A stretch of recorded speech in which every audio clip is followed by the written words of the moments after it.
Bonjour à chacun et chacune. J'aimerais vous parler ce matin de source de vie et de lumière, de vie et de lumière. Ce verset du psaume 36, verset 10, « Car auprès de toi est la source de la vie, par ta lumière nous voyons la lumière. » Ce verset nous ramène encore vers l'évangile de Jean, où au moins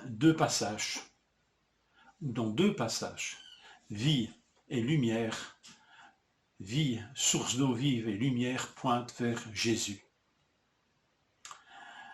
Je lis ceci dans l'évangile de Jean, chapitre 1, verset 4. En elle, la parole, Jésus-Christ, en elle était la vie, et la vie est la lumière des hommes.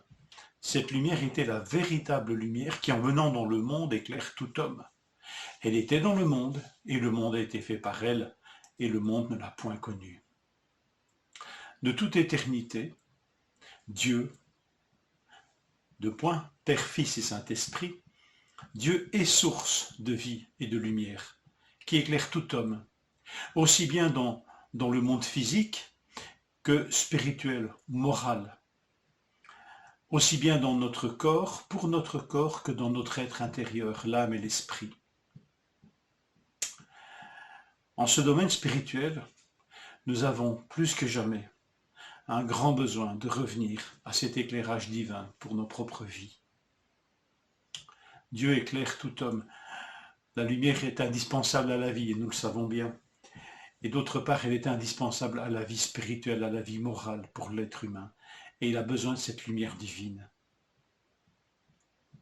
En venant dans ce monde, Jésus est lumière et vie pour chacun de nous. Jean 8, 12. Jésus leur parla de nouveau et leur dit « Je suis la lumière du monde. Celui qui me suit ne marchera pas dans les ténèbres, mais il aura la lumière de la vie. » Encore une fois, lumière et vie. Mais Jésus s'identifie, il est la lumière.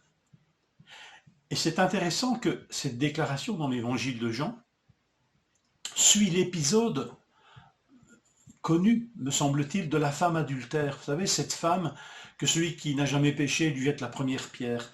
Eh bien, cette déclaration de Jésus disant qu'il est la lumière du monde suit cet épisode. Quelle lumière vient illuminer cette scène? Un coupable, une coupable et des accusateurs. Et chacun va recevoir un éclairage divin sur sa propre vie. Les accusateurs qui sont prêts à lapider cette femme, voici comment la lumière vient sur eux et en eux. Comme ils persistaient à l'interroger, Jésus, il se redressa et leur dit que celui d'entre vous qui n'a jamais péché lui jette la première pierre. Et se baissant de nouveau, il écrivait sur le sol. Mais eux, entendant cela, s'en allèrent un à un, et certaines traductions ajoutent « repris dans leur conscience », à commencer par les plus vieux, et il fut, Jésus, laissé seul avec la femme, toujours là au milieu. Chacun ici, des accusateurs, a reçu un éclairage divin sur sa propre vie, ses motivations, cette interpellation que celui qui n'a jamais péché lui jette la première pierre. Et chacun s'en retourna, repris par sa propre conscience. Béni soit Dieu pour cette lumière qui peut venir illuminer chacune de nos vies.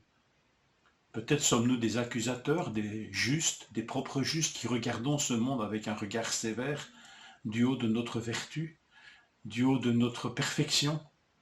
Laissons la lumière de Dieu éclairer nos propres vies avant de jeter ce regard sur les autres, ce regard souvent accusateur. La coupable. Alors Jésus se redressa et lui dit « Femme, où sont tes accusateurs? Personne ne t'a condamné. » Elle répondit « Personne, Seigneur. » Jésus lui dit « Moi non plus, je ne te condamne pas. Va et désormais, ne pêche plus. » Elle aussi reçoit sur sa propre vie cette lumière, et cette lumière aussi de vie de Jésus. Oui, elle est pécheresse. Oui, ce qu'elle a fait est injuste.